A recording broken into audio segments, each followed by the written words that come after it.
Good evening. My name is Claire Carter, and I am a senior at Lake Oswego High School. I am honored to be here tonight with all of you. I joined the ALS community because of my dad, Regan Carter. He was diagnosed with ALS at the age of 42 when I was only 6 years old. It was hard on our family to accept, and I was young enough to not really understand what was happening at the time. Through my dad's strength and leadership, our friends and family rallied in the fight against ALS. His motto was to go big. We participate in any event we can, and my dad played a critical role on the chapter's board of directors. We lost my dad in February of 2008. To continue his legacy, we still go big. I personally love leading our walk team through fundraising, designing t-shirts, recruiting new team members, and spreading awareness to my community. This past summer, it was amazing to see people across the globe participate in the ALS Ice Bucket Challenge.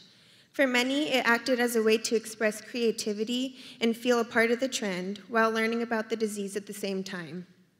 But for me, it acted as a symbol of hope. Hope that maybe I will not have to experience the tragedy of myself, a family member, or a friend getting diagnosed and defeated by this awful disease. I would like to invite the amazing Nancy Frates, mother of Pete Frates and leader in the ALS Ice Bucket Challenge, up to the podium.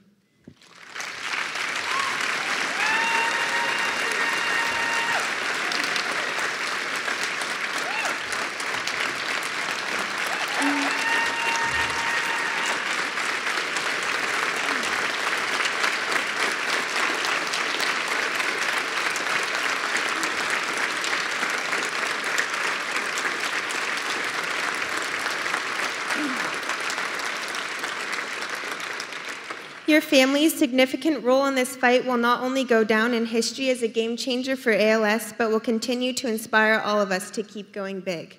On behalf of every person in our local community and from the bottom of our hearts, please accept our sincerest gratitude with this ALS Hope Award.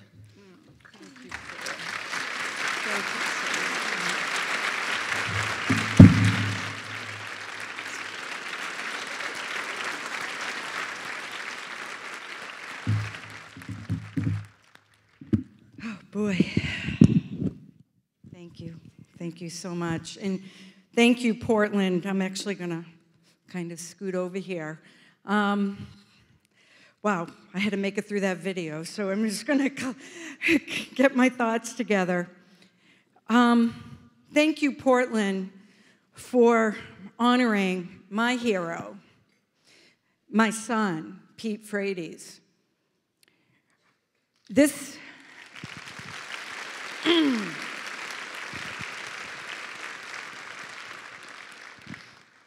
award means so much in two specific ways. First of all, to accept it from such a beautiful young woman, Claire Carter, member of our family, an ALS warrior. Claire,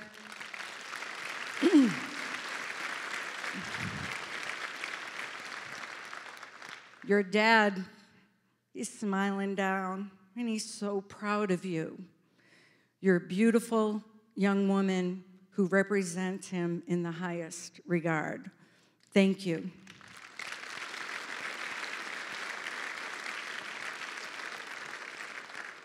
And secondly, is the name of the award, the Hope Award. I can't think of a more precious word. Hope. Because if there's one thing that the Ice Bucket Challenge proved, is that we have renewed hope, and a lot of it. So what I'd like to do is just take a couple of minutes and tell you a little bit about my family and my son and how we became so involved with ALS. 3 years ago, my husband and I were empty nesters. We had 3 children. They all grew up. They all graduated college. We high-fived each other when the last one went across. We gave them their cell phone bills and their health insurance. And we said, there you go. And we were working and working really hard because we were looking at that light at the end of the tunnel, retirement. And our son, Peter, had always been a really fabulous athlete. I was told in 4th grade that he was going to be a Division I athlete by his gym teacher. I walked into his AP bio class, and his teacher looked at me and said, "Oh my God, he has it." I had his freshman hockey coach come out and say to me, "I not only found my defenseman, I found my captain." So I had the honor of constantly being told that I had a special kid, but nobody really had to tell me. I knew it. So Pete was a Division I athlete, played at Boston College. That's about 3,000 miles from here on the other coast. And by the way, we have your snow out there, and we'd like to send it back to you. Just let us know. We'll put it on a train or something because we have no idea where to put it. Boston College is my son, my husband and myself both went there. Our daughter went there. Pete went there. And he played baseball and became their captain in 2007. And he inspired many teammates while he was there. His dream didn't come. He didn't get drafted by MLB. So he ended up playing in Europe for a year professionally, came back, moved out of the house to Southie, which in Boston terms is college times 2, but mom and dad don't pay for it, and got a corporate job. But he was still playing at night, and he was really doing incredible things in this Intercity League in Boston.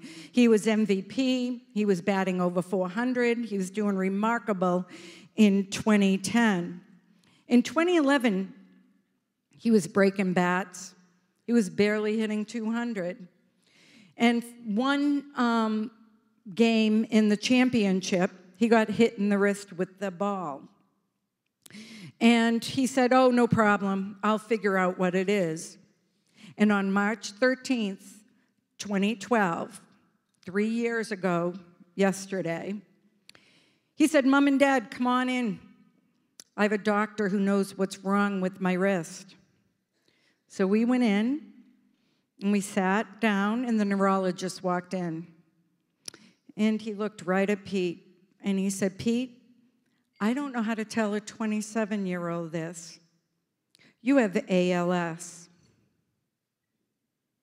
ALS? He's 27 years old. And I remember very distinctly going to my knowledge Rolodex. You know, when someone brings up a subject that is totally new to you, you're like, what do I know about it? What do I know about it?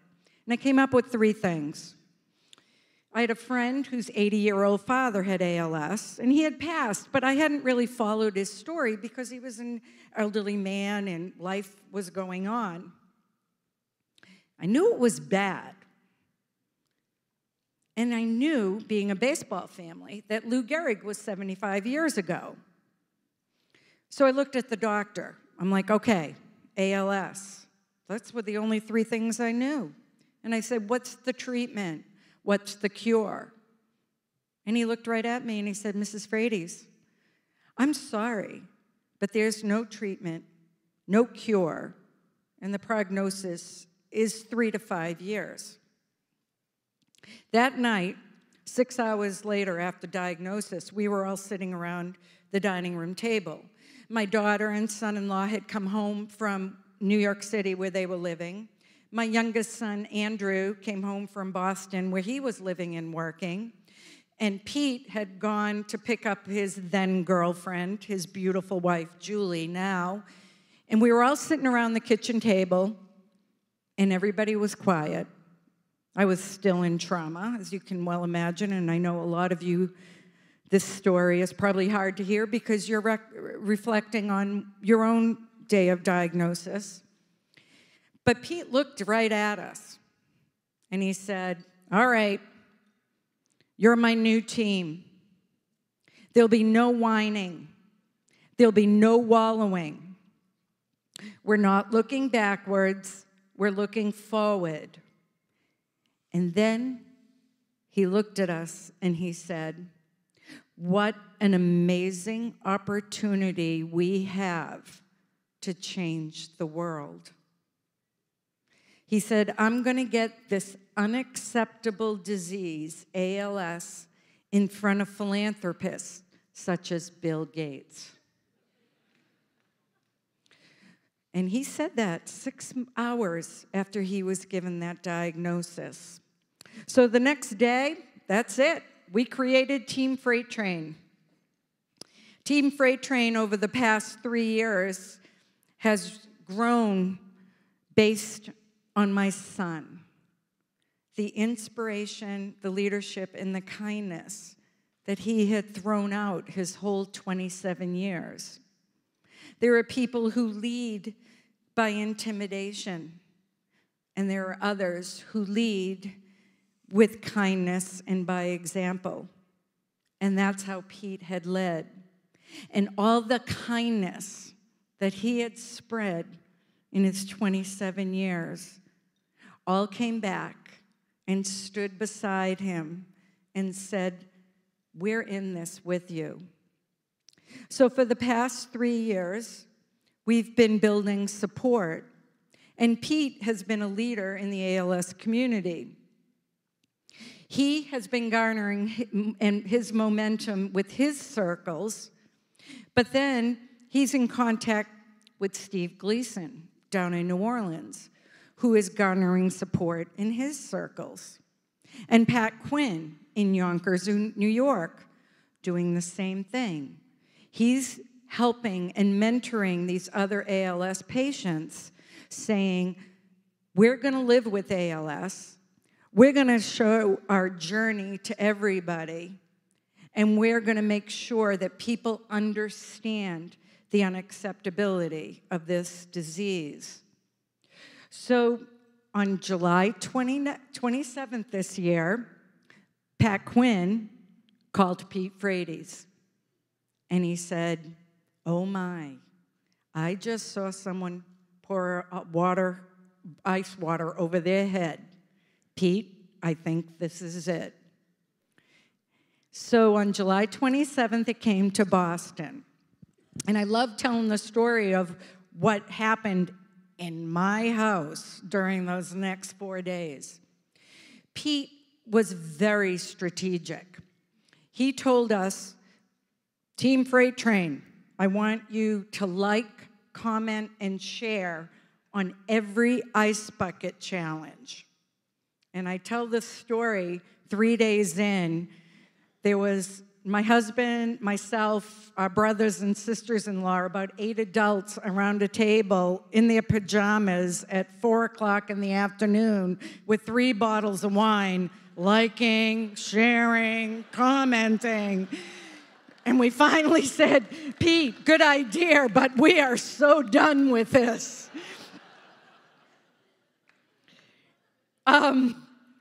It was crazy. I have to tell you, it was crazy. The media that was coming in.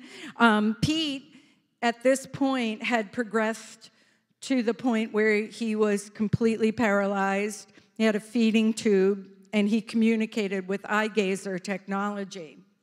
But he knew how to motivate this. He wrote emails to friends who were influencers. People that you saw, Julian Edelman and Patrice Bergeron, who had large numbers of followers. But the thing that we did is we stayed in activity. We knew that if we concentrated on just raising the awareness, I went back to that moment of diagnosis. What did I know about ALS? And I knew that I probably knew one more thing than most people knew. So we knew if we could raise the awareness, that people would open their hearts and eventually open their wallets. And that's exactly what happened. So why did it happen? Was it luck? Was it strategy? Or was it just our time? And what I would say, yes, yes, and yes. It was all of them. It is our time right now. ALS has the momentum, the awareness, and the public consciousness right now.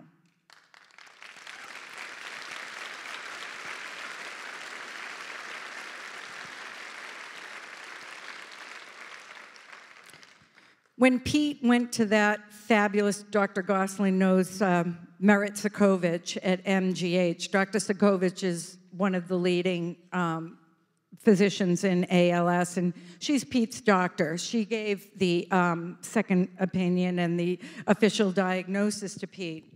And after she did that, Pete looked at her, and he said, Dr. Sokovich, how much do you need? How much money do you need to cure this disease? And she looked at him and she said, Pete, I need $1 billion. And Pete looked at her and said, I'm going to get it for you. So my son has set a goal. He set one goal. Let's raise awareness and let's get this disease in front of philanthropists such as Bill Gates. Well, guess what? Goal number 1. Check in front of Bill Gates.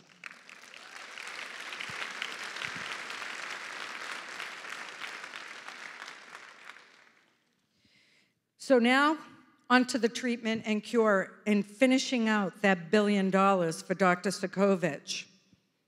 This last month has been incredibly trying for my family. Pete got pneumonia, and he was in and had to have an emergency tracheotomy and vent. Unfortunately, he had a bad experience and had to have it done a second time. Then his feeding tube got complicated, and he had to have that redone. It's been 4 weeks that I never want another family to ever live through. If you don't follow Pete on Twitter and Facebook, I would highly recommend that you do, because he will inspire you with just his quick sense of humor and his inspiration. What he said yesterday was, it's been a long month, and a trach is a game changer. But now I'm a bionic man,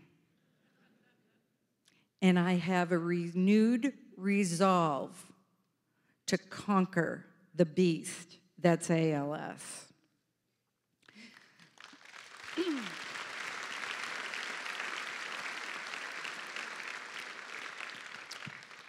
So in closing, we in the ALS community, we've waited a really long time to be heard, to be funded, and to be included. And guess what? We're almost there. We've taken the corner, and the finish line is in sight. But as Claire's dad said, we need to go big. We need to go big right now. We've got people looking at us. We've got people who are educated. We've got people, our walks. Look at this amazing amount of people that are here and your generosity. People dumped water over their head. They're joining the walks. They're going to the galas. We've got to keep the momentum going. So Portland, let's go big.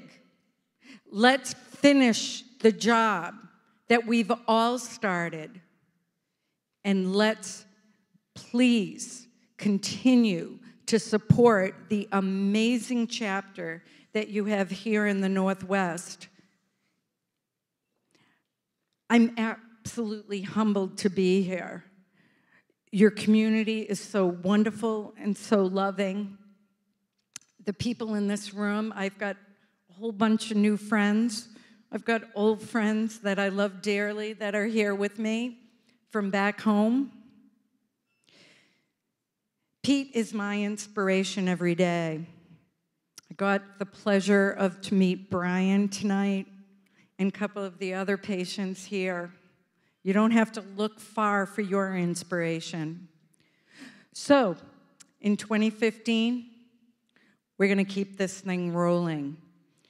And I'm going to be sitting in Boston with my son, kicking this whole thing off this summer.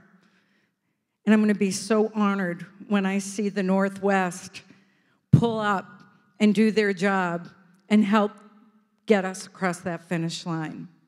I'm humbled, I'm honored, and I can't thank you enough for having me here. Thank you.